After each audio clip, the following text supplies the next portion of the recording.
Alright, මං ඔයාට options දෙකක් දෙනවා එකයි චූස් කරන්න පුළුවන්. ඔයා යන්න කස්ටම් ගේමින් PC එකකටද නැත්තම් ගේමින් ලැප්ටොප් එකකට. ඉස්සරනම් මේ වගේ ඩිසිෂන්යක් මේ කරන්න හරි ලේසි.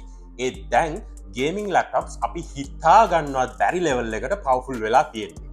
මේ තියෙන්නේ ගිගබයිට්ලා අලුතෙන්ම ලොන්ච් කරපු gigabyte Aero X16 super thin gaming laptop එක. This thing is packed with some serious power.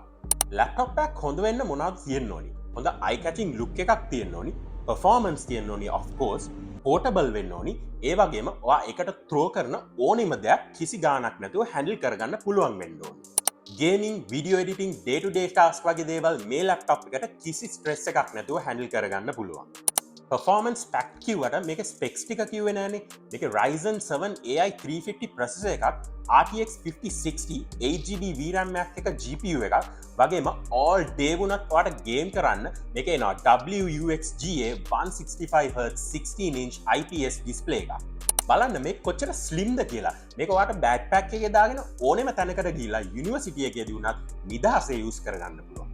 ඒ වගේම ඔයාට අවශ්‍ය ඔක්කොම ports type C, type A, HDMI, RJ45 ඕනම port එකක් මේකේ include වෙනවා.